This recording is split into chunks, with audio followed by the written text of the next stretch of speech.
नमस्कार दोस्तों, NIOS गुरु channel में आपका स्वागत है। दोस्तों, अभी NIOS DLED एग्जामिनेशन का जो रिज़ल्ट आया हुआ है उसमें कई ऐसी गड़बड़ियां पैदा हो गई हैं जिससे हमारे शिक्षक साथियों को बहुत समस्या का सामना करना पड़ रहा है। कई शिक्षक साथी ऐसे हैं जिन्होंने DLED फर्स्ट सेमेस्टर के 501, 502 एंड 503 के एग्ज़ाम भी दिए थे, उसके बावजूद भी उनका अब्सेंट है। ऐसे स्टूडेंट्स को क्या करना है, ऐसे कैंडिडेट्स को क्या करना है। इसके अलावा कई साथियों के रिजल्ट में SYCT और SYCI लगा हुआ है, उसका क्या मतलब है आइए हम आपको विस्तार से बताते हैं। सबसे पहले आपको हम एक रिजल्ट दिखाते हैं और रिजल्ट के आधार पर हम आपको बताएंगे कि किस शब्द का क्या मतलब है और उसको आपको कैसे सॉर्ट आउट करना है। जैसे दोस्तों आप देख सकते हैं यहाँ पर एक रिजल्ट हम आपको दिखा रहे हैं जिसमें 503 में कैंडिडेट का AB लगा हुआ है और रिजल्ट में लिखा हुआ है SYCT। AB का तात्पर्य यहाँ पर थ्योरी में आप एब्सेंट हैं और आपके TMA अर्थात असाइनमेंट में आपको 20 मार्क्स मिले हैं, लेकिन उसके बावजूद आपका यहाँ पर SYCT आया हुआ है। SYCT का मतलब होता है subject act to clear in theory. तो आपको ऐसी कंडीशन में अगर आप सेल्फ एब्सेंट हुए हैं तो आपको पुनः इसका परीक्षा फॉर्म भरना होगा। परीक्षा फॉर्म भरने के बाद आपको सिर्फ थ्योरी पेपर देना है, आपको असाइनमेंट जमा नहीं करने हैं, आपको असाइनमेंट के नंबर दोबारा नहीं दिए जाएंगे।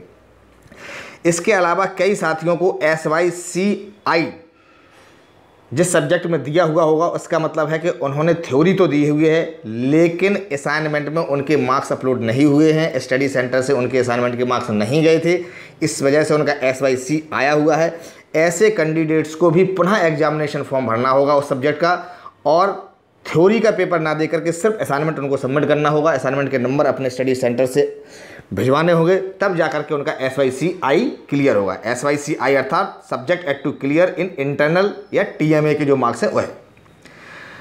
तो दोस्तों हम सबसे पहले आपको बता दें जिन कैंडिडेट का AB आया हुआ है और उन्होंने पेपर दिया हुआ उनको क्या करना है। ऐसे कैंडिडेट्स को सबसे पहले अपने एग्जामिनेशन सेंटर जाना होगा जहाँ पर उन्होंने एग्ज़ाम दिया था। वहाँ पर एक अटेंडेंस शीट होती है जिस पर कि आप डेली अटेंडेंस करते हैं, जिस पेपर में आपने दी है उसकी फ़ोटो या छाया प्रति आपको प्राप्त करनी होगी। उस छाया प्रति और अपना एडमिट कार्ड और रिजल्ट को साथ में लगा करके आपको रीजनल सेंटर NIOS के और हेड ऑफिस NIOS के भेजना होगा। रीजनल सेंटर हर स्टेट का अपना अलग अलग जगह पे है।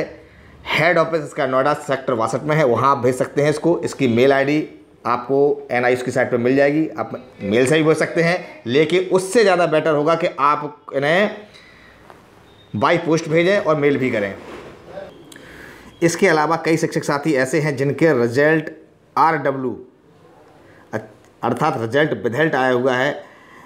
ऐसे लोगों को एक लेटर NIOS की साइट पर डिस्प्ले किया जाएगा। वह अपना लेटर निकाल करके उनको 15 दिन या 20 दिन का टाइम दिया जाएगा अपनी बात रखने के लिए और उसके बाद उनका रिजल्ट बाद में शो होगा। तो ऐसे साथी जिनका एब्सेंट आया हुआ है और उन्होंने पेपर दिया हुआ है तो अपनी छाया प्रति एग्जामिनेशन देने की प्रेजेंट की वो लगा करके आपको भेजनी है। आपका रिजल्ट भी 15 से 20 दिन के अंतराल में आ जाएगा।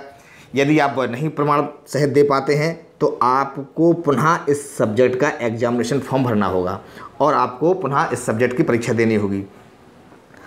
तो दोस्तों ध्यान रहे, जो भी समस्या आपको है, जो भी आपको कोई प्रॉब्लम रिजल्ट से संबंधित हो रही है, आप हमें कमेंट कर सकते हैं। उसका हम समय रहते जवाब अवश्य देंगे। आपके समस्या का समाधान होगा। आप हमारे YouTube चैनल NIOS गुरु से जुड़े रहें, इसे लाइक करें, शेयर करें, सब्सक्राइब करें। धन्यवाद।